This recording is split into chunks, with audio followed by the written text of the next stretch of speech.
Well, dear friends, good morning. Can you hear me? Yep. Hooray.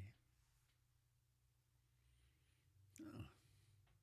Grüezi wohl miteinander.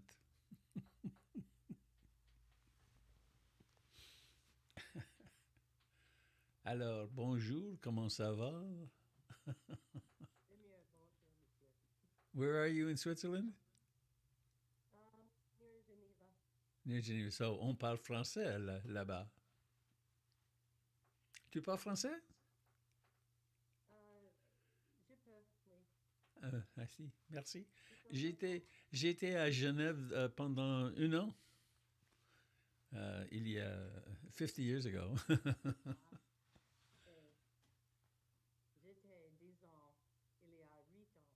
Uh-huh, I see. Uh, there's a restaurant.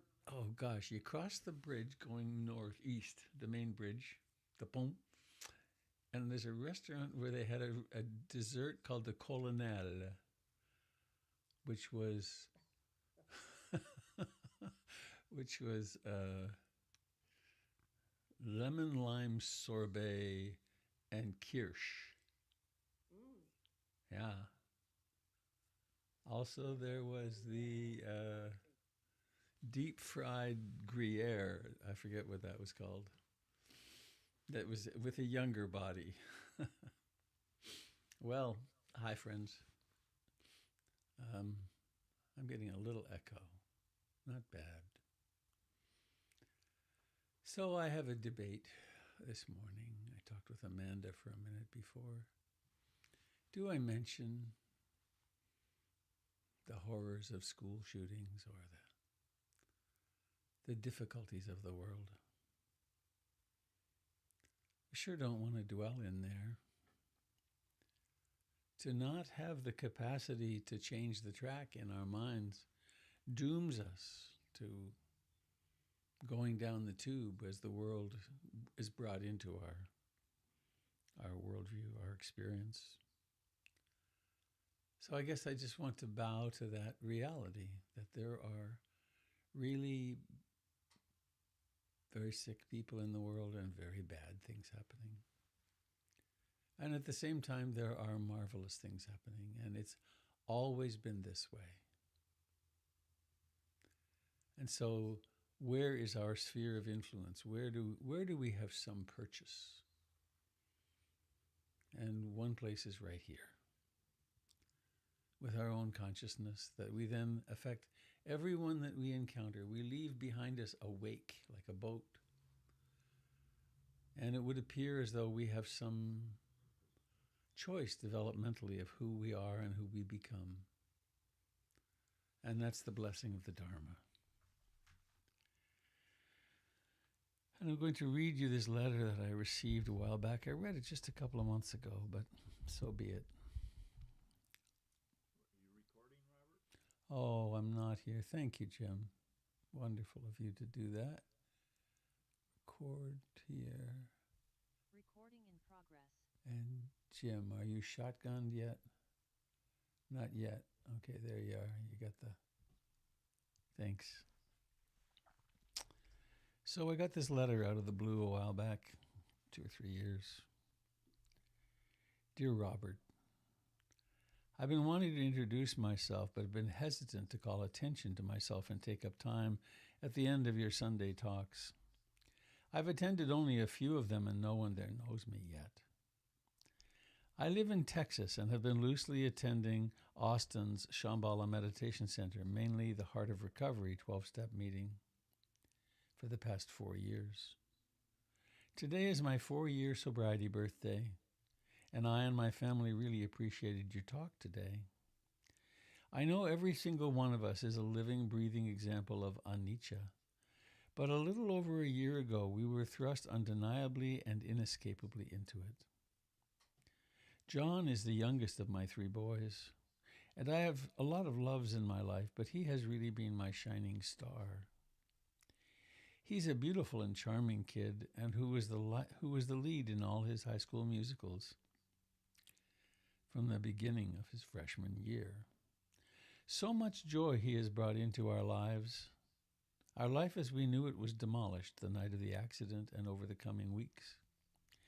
As he lay in a coma on life support, the doctors battling the bleeding and dangerously surging pressures in his brain, taking him through dozens of surgeries to save him from internal bleeding, bowel injuries, fixing all the broken bones, etc. It was hell. It was an absolutely hellish nightmare, but I couldn't imagine having had to go through it if I hadn't gotten sober and found the Dharma a couple of years ago. For several weeks, I had times of unbridled, uncontrollable screaming and crying, and yet I had mindfulness. I had an awareness that this was my being attended to, that what my being needed to do, and I allowed it to happen. And I accepted and received the release and slight comfort that would come about as a result. I did go through a couple of months when I seemed completely unable to feel any joy or happiness. Every single human activity seemed unfair to me, every step. If Brady was unable to move or speak, it felt unfair and unreasonable for me for anyone to do anything or enjoy anything. I suffered from a mounting feeling that I would never feel okay again, and I did contemplate taking my life a couple of times. But I was still supported and really buoyed up and kept alive by the teachings of the Dharma. I consider Pema Chodron my first and maybe most precious teacher through her books and my beloved Heart of Recovery group in Austin. And I'd been listening to your podcasts for at least a year before the accident, all of which taught me to turn toward this horrible suffering, to enter into it with as much faith, loving kindness, and compassion as I could hold. I just kept practicing, sitting at Brady's bedside in the ICU, then at the Neuro Rehab Center, in the therapy gyms, on our long wheelchair walks around the grounds as he became more stable. It's really been so much about entering into the moment I am in, whatever is called for. A lot of personal care for this boy that I've always loved, just doing what needs to be done. And the change keeps happening slowly, slowly. Brady has been able to do more. Still cannot talk or move himself about, but very aware and comprehends everything going on. He can answer almost any question or tell us what he wants by pointing to words or pictures. He can feed himself with his left hand, and he is remarkably content and happy and sweet almost all the time.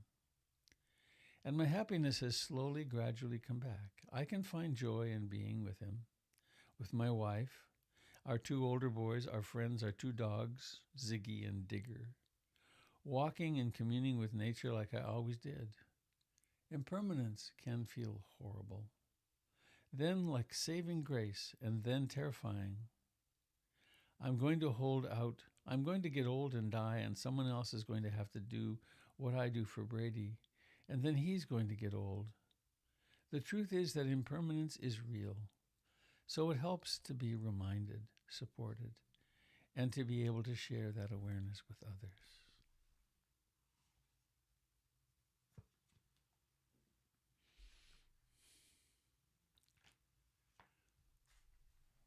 It's a strange thing being a human being.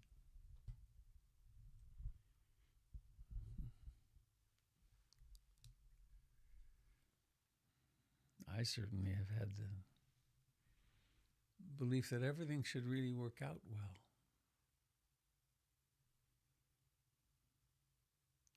And I really thought in my 20s I was very idealistic. I really thought that ours would be the generation that would end war and poverty. Because there's so much, we have so much wealth on the earth. If we shared, we'd be just fine. And it turns out to be a complete mixture of all the polarities. So in the midst of this, let us titrate our dose of news, which we're not designed to hear about the latest tragedy every morning when we get up. It's as though we've got our eyes and ears and hearts out on an electronic pole to every corner of the earth. This is where people are suffering mightily. Let's also focus our hearts and minds to where people are being loving to each other, like right here. So, dear friends, let us comfortably find a way to sit upright, to come into this moment right here.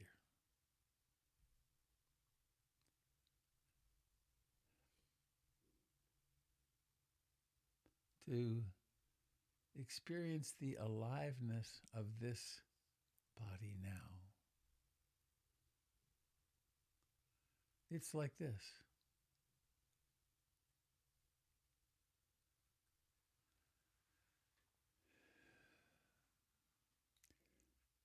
Maybe if your eyes are open, take a moment to look around your room.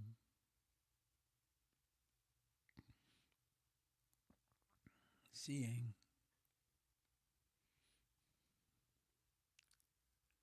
it's probably a pretty safe place. Feel that safety. You probably worked pretty hard to provide this safe place for yourself. Maybe you've lived there a short time or a long time, but notice your livingness in the midst of this space. There's the walls, they're not alive. There's the ceiling, the lights, the computer, keyboard. What is alive here is that which we each take to be ourselves.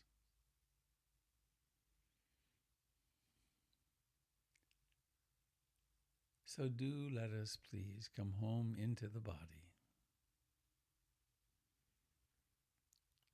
into this breathingness.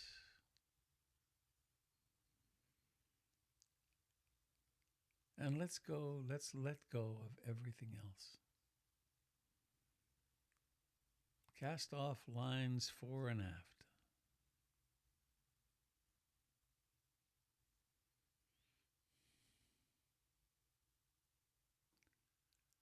Let's head out to sea. We're designed for this, for relinquishing, clinging.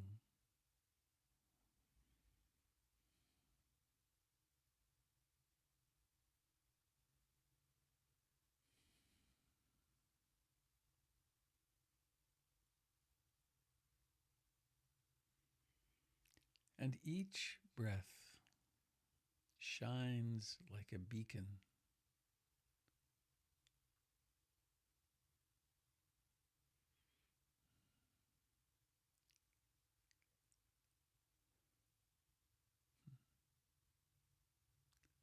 Come home.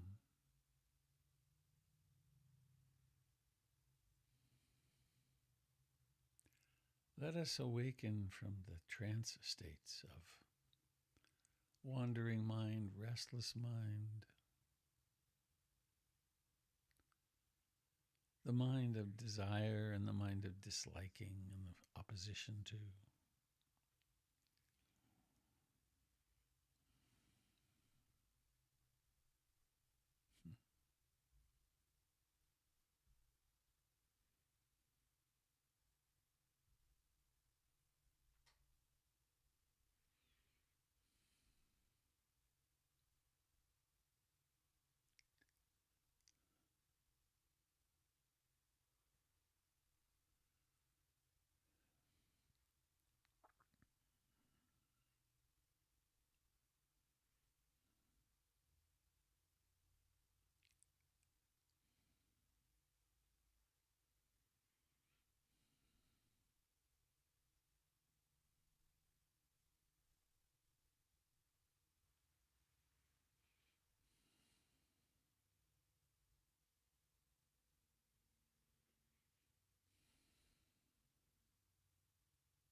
It's a subtle effort, an effortless effort that requires no tensing of muscles at all.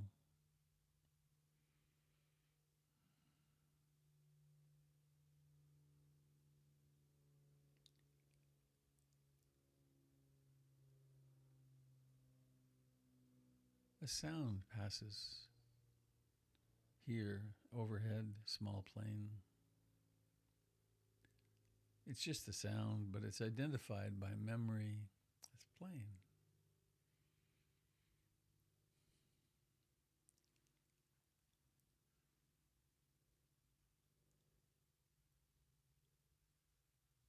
The strangest thing, this life. It is the strangest thing.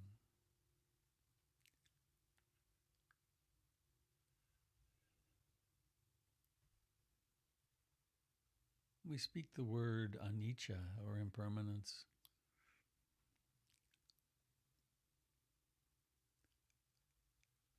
I don't really understand the depth of it.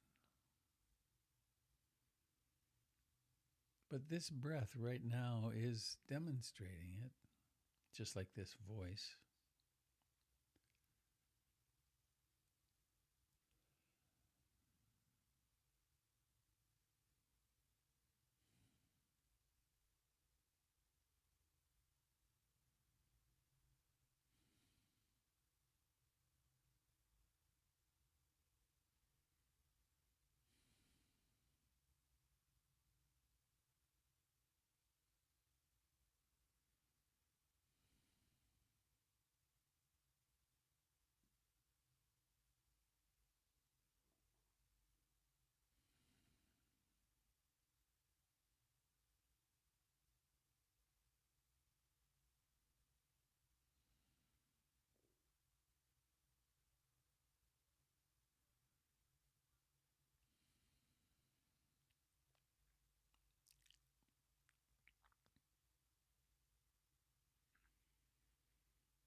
One of the things that we do with awareness and concentration is, in a way, to choose where the mind abides.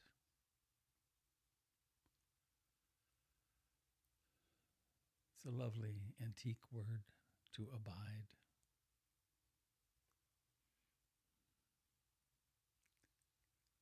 The anxious mind, the freaked out mind, thinks its own thoughts, has its own feelings, kind of revs itself up. The mind of mindfulness and in-breathing and out-breathing tends toward concentration, tends toward tranquility. And everything that's not in the mind now ceases to exist. At least in our subjective experience.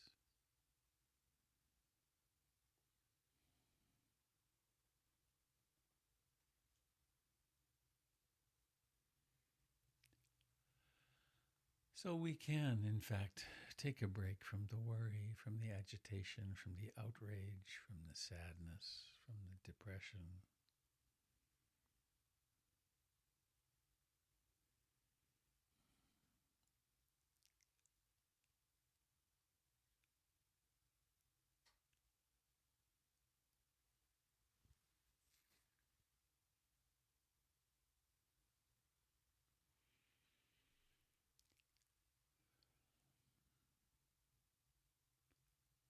So let us be here,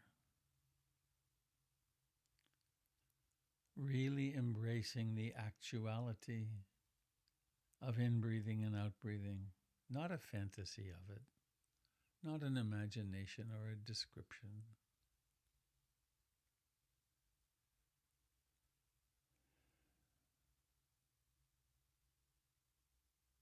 This that exists right now.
many different strategies.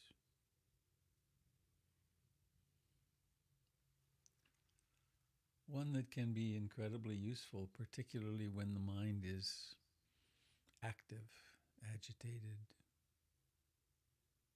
but also beyond there, is called noting. And we use that cognitive capacity of consciousness, of human mind, to note or point at the experience of the present moment. For instance, with mindfulness of in-breathing and out-breathing, there's rising, rising, falling, falling of the chest and abdomen. Rising, rising, falling, falling. When the mind awakens to its wandering, there's wandering, wandering. Or we can be more precise, worrying, worrying, planning, planning. Confused, confused. If particular emotions are running, we can name them. Fear, fear, or joy, delight.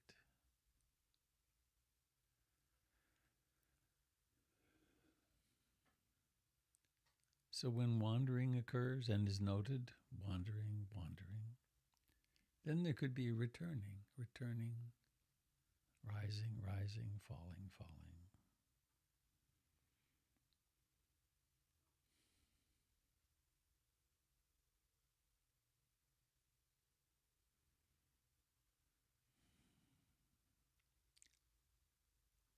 There's also ways to increase concentration.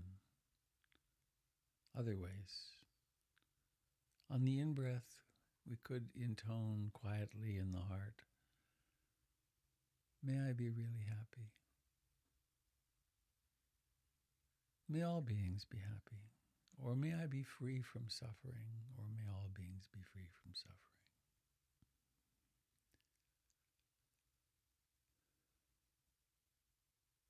And finally, we can practice with breathing in, calm body, calming the body. Breathing out, calming the mind.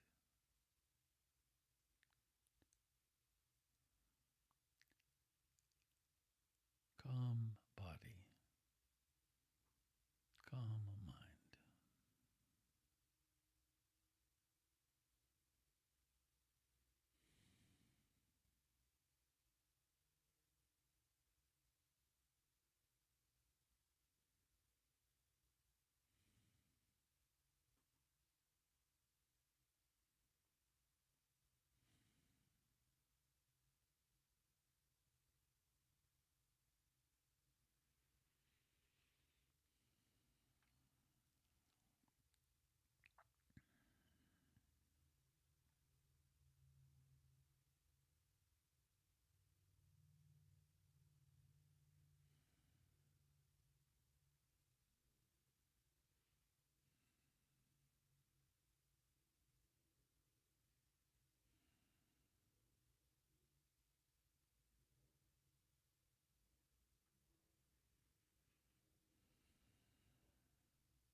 taking responsibility for the human mind is perhaps the most important thing we can do.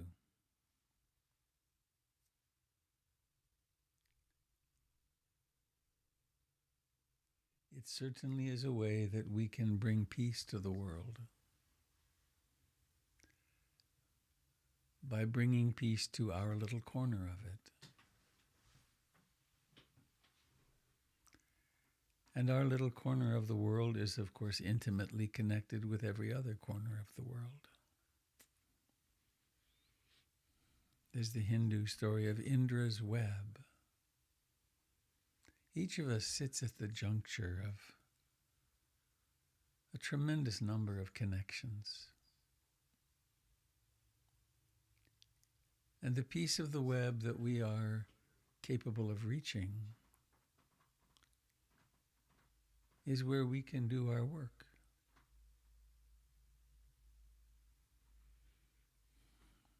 We can act more kindly.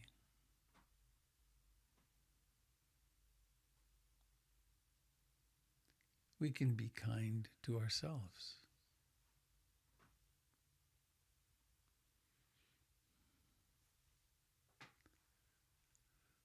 We can do restorative work with a simple I love you mantra with your name at the end.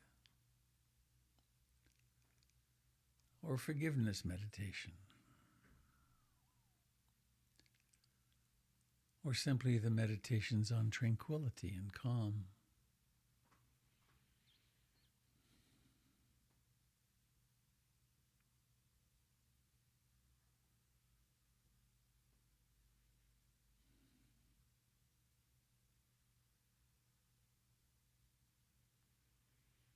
And so with each breath, we might remember, I aspire to love and accept myself exactly as I am in this moment.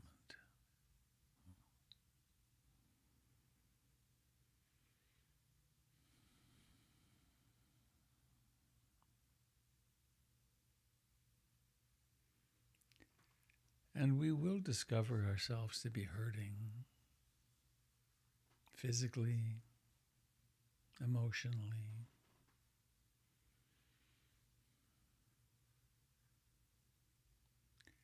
We'll discover ourselves to be confused and frightened, angry, depressed, injured, resentful.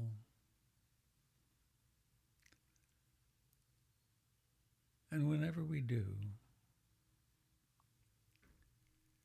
we have another beautiful aspiration. I aspire or intend, whenever I find myself hurting or suffering,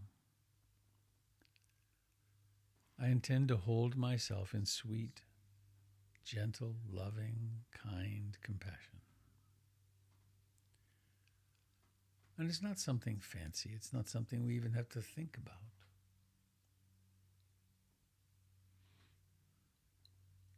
You may have had the chance in your lifetime to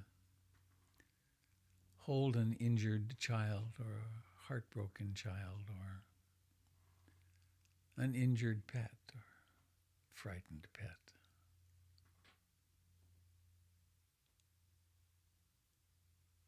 It's not rocket science, though rocket science is actually simpler than the science of the heart.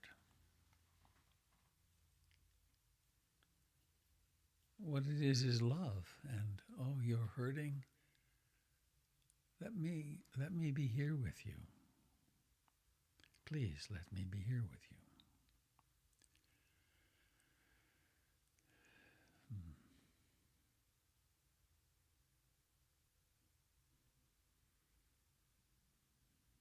And so, in fact, we rest back into this present moment.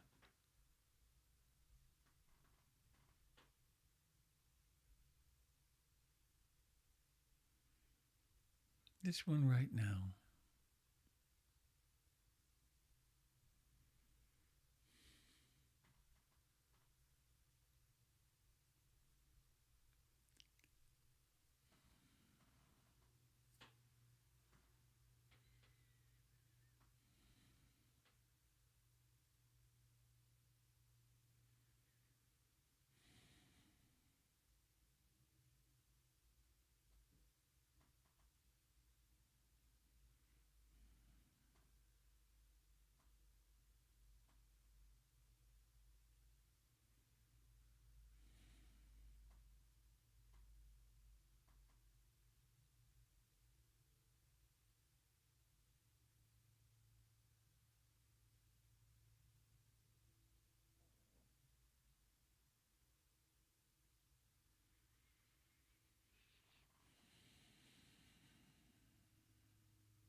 may all beings everywhere,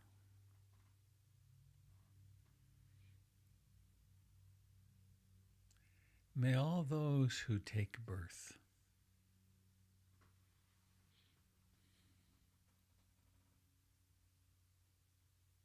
and with birth then all the ensuing experiences,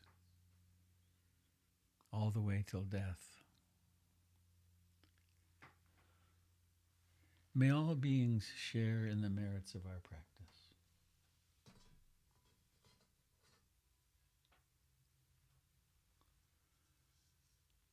And this isn't some magic prayer or incantation. It's just a recognition of our connection with all beings. That what we do affects the many.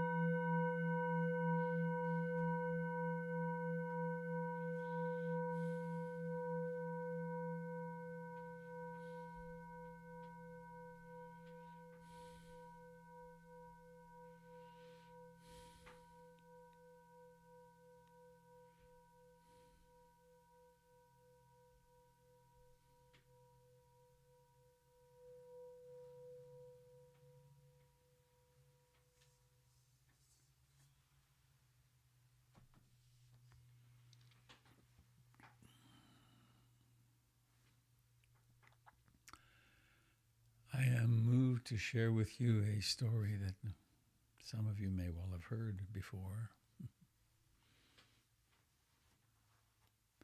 But it's a good one for this moment.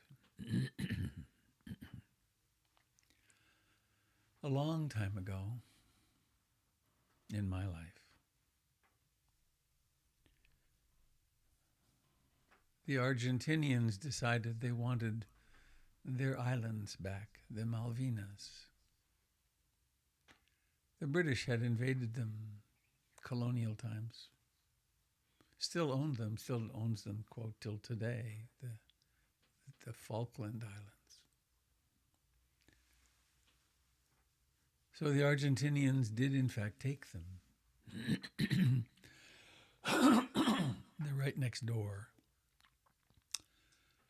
And the British became incensed and got their fleet up, and there was a whole dramatic thing that happened on the news. The dramatic music, where is the British fleet? And I got very involved in it, watching it and wondering what was going to happen. And somehow it's like almost like pornography. Like, here, this is interesting. War pornography. And in the end, there was a bunch of killing, and the British got their islands back. But before that happened, I went to see Ruth Denison. And I arrived at Damadina. It was a bit of a schlep to get there. Fly into Palm Springs and then get a ride up to the high desert. And the first chance I got to talk with her, I said, "What do you think about the war, Ruth?" And she said, "What war?" And I explained, and she said, "Oh, darling,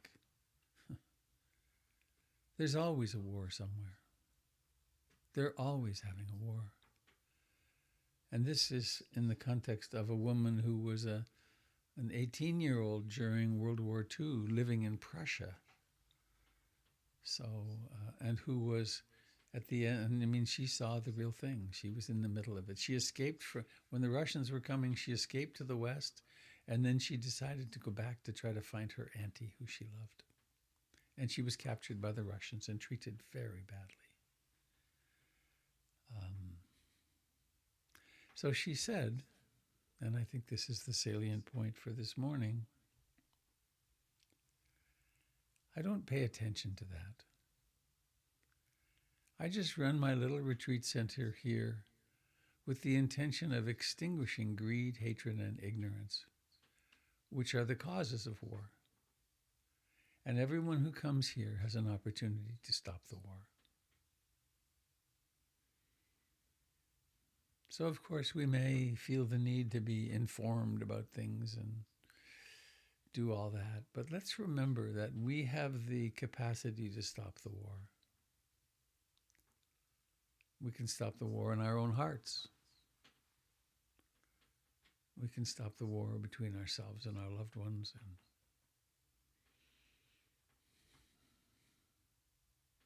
so that's what I wanted to say here on my last morning with you for a little while. I leave tomorrow morning on the bird to Vancouver, and I'll be back next on the 8th of June. I am folding in a trip to visit, 2 trips to visit family while I'm in the Vancouver area. And I get to hang out with Don for a few days. Hooray! Don, who has cleaned up his workshop. I don't know if I'm going to be able to tolerate it.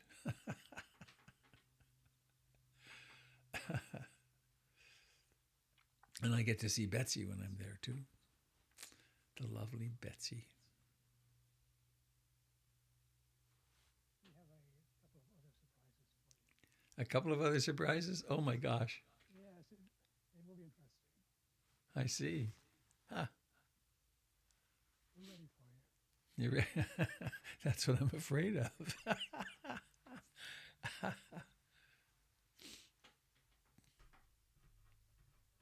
Are there still slingshots? Yes, Yes? Oh, good. yes. So, friends, and these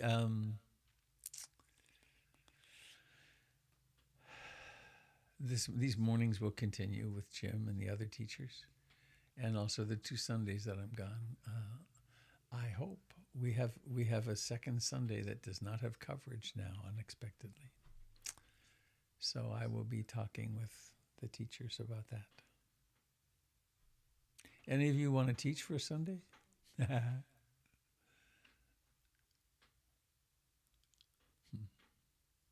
Neil, you'd be the perfect person. I am Robert Beatty. Hi. Not at all, actually. Nice to see you. Okay, See you. I shall attempt to go quiet here and see if you have anything you would like to share, my friends. I'd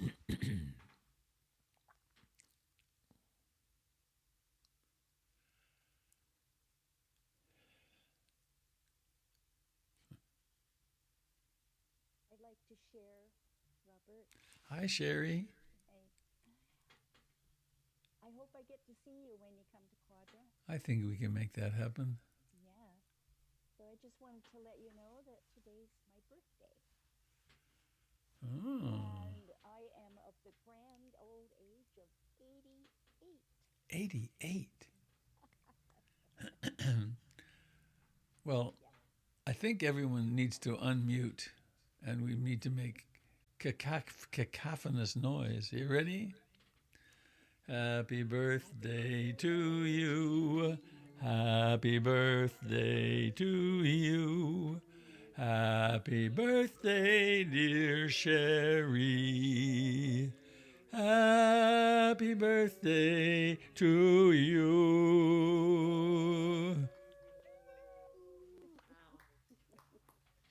88. Wow. Wonderful. Yeah. Talk about wars. I've been through a bunch of them. Yep. I was in post-World War II in Germany. My father was in the army, and I saw one of the camps and all the bombed-out cities. And it wasn't a happy teenage time to be there at that time, but yeah, lots of joy and sadness and impermanence. You've been through a bit. And look how much love and wisdom you've created out of it. That's pretty remarkable.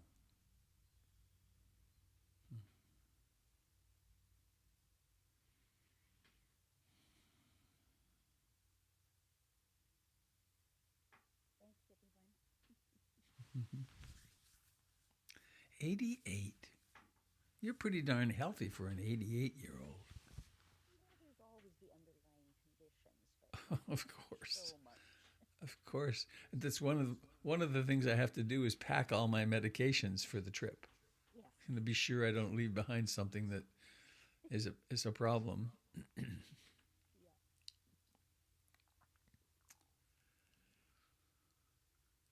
Hi, oh, I'll start my video. Hi, Robert. Hello, Joy. So when you go to Hollyhock, you can visit my mom. She's buried at the pond by the. Oh, right. I know. Is there a marker? Well, not really. She's just very close to the Buddha. Uh-huh. She spent many years of her life at Hollyhock and really enjoyed the adventures there. But I just wanted to quickly say, this week I'm moving, and yesterday a friend of mine came over with some lunch and cheerful conversation, and I have to say it made so much difference to the mood. And the help of other people and the support of other people was phenomenal, just hugely valuable, that I'm really appreciating these days. So thank you. Maybe the Buddha was right in that refuge in Sangha. I think the more I practice, the more,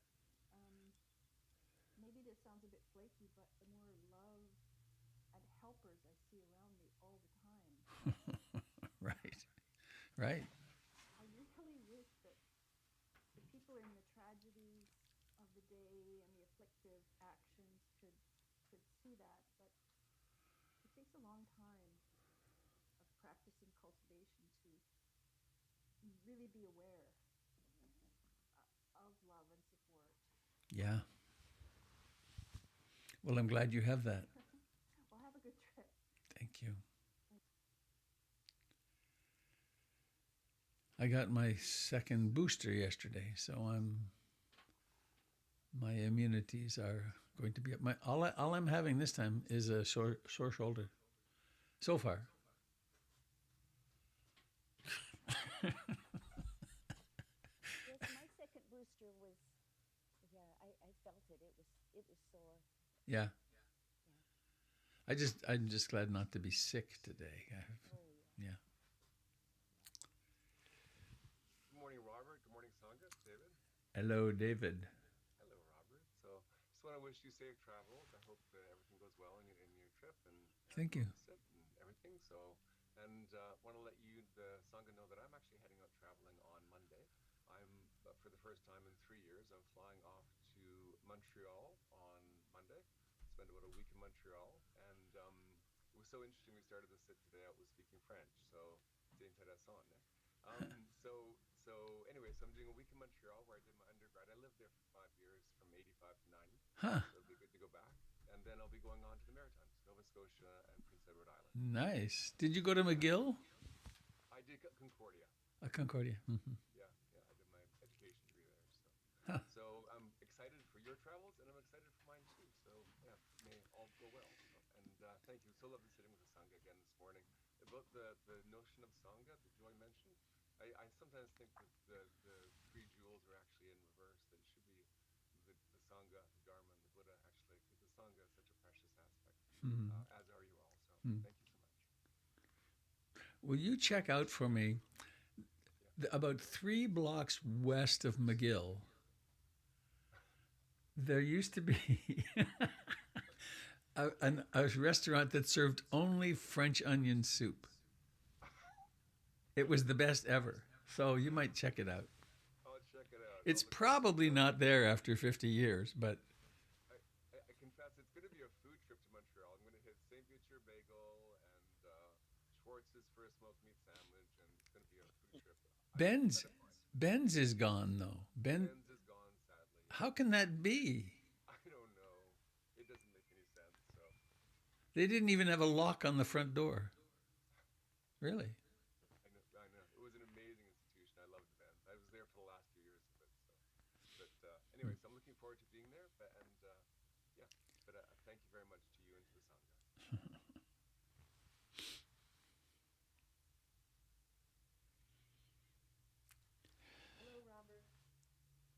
Susan. Good morning and good afternoon where I am. It's for almost 5 o'clock in the evening here. And I really appreciated today to be reminded in your reading of impermanence and turning toward it.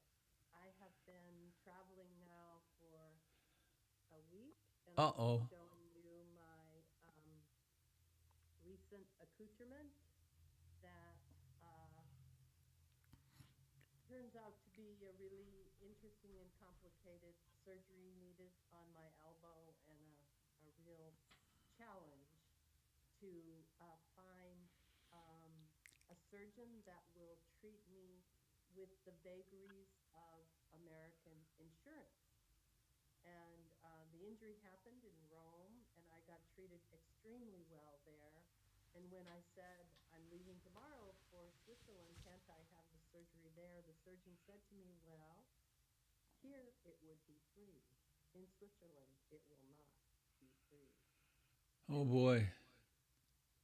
I've been challenged to have to, um, I spent days and hours in emergency rooms and was turned down by 3 surgeons so far. Um, and so I made the decision and spoke to my health providers in Seattle to leave early and get treated there next week. And then this morning I woke up with a stuffy nose and tested and I'm positive for COVID. Oh shit. That's exactly what I said. Ugh. So the the most challenging part, and like Joy, I had a friend come just an hour ago and leave me provisions, some incredibly beautiful breads and cheeses and vegetables and fruit that I'm going to have to learn to cook. um, but that's the challenge is I had it figured out, and then boom, another Yeah. another shoe goes into the works, and I don't know what I'm going to do. And so turning toward it and spending, benefiting from this reminder to check out what's going on. And You're going to have a retreat. I'm definitely on retreat, and it's the uncertainty. I think I will be well enough to get on an airplane safely and go to Seattle for surgery, but there's so many bureaucratic hurdles to jump, and Right.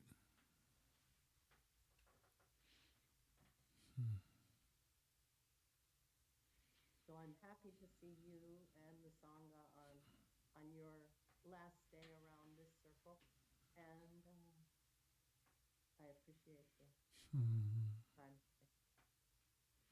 Well, may the surgery go well too. I've had orthopedic surgeries and they tend to be challenging, painful. What was interesting sitting today was I wasn't experiencing the pain in the 2 bones in my arm that are broken, one of which is kind of splintered. Uh. And so I need many parts and pieces put back together. I didn't feel that discomfort. I felt discomfort in my back and in my hip and various. Right? Yeah. Yes. If we can't laugh at the human condition, we're in deep doo-doo.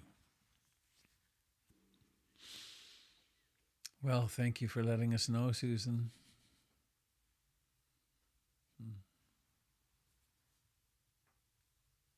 Happy birthday, Sherry. It's Pamela. Hello, Pamela. Hey.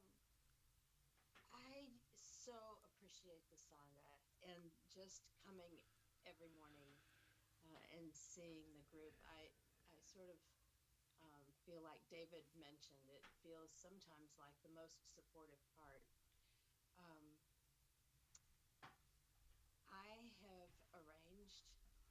with the help of my partner's daughter, to be able to take 4 days off. And a friend of mine has loaned me his cabin on the top of a mountain. And I am going to go on my own little retreat next week. So I will miss. I don't know that we have Wi-Fi reception in the middle of on the top of this mountain. So I may miss Sangha for a few days. But I am thrilled to have 4 full days of quiet and reflection and hiking and visiting with friends. So I will miss you guys, and I will be really grateful. It's fun to let you know.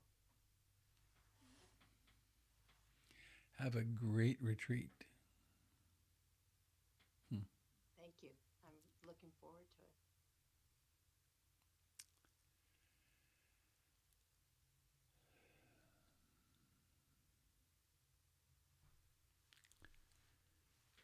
Well, friends, anybody sitting with something, I have much to do today. And a class tonight.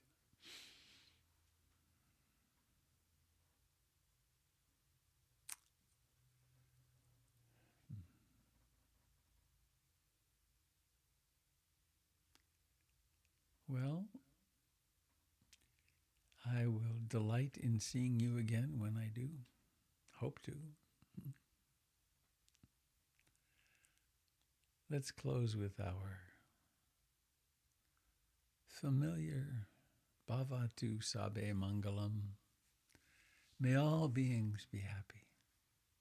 Now, of course, the happy in this doesn't mean happy like a happy mood. It means free from suffering.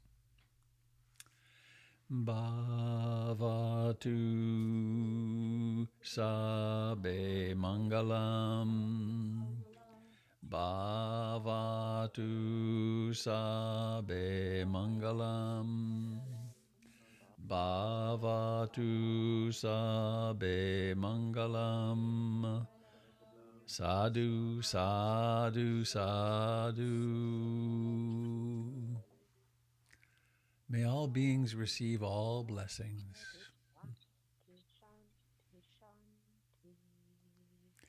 See you down the road, friends.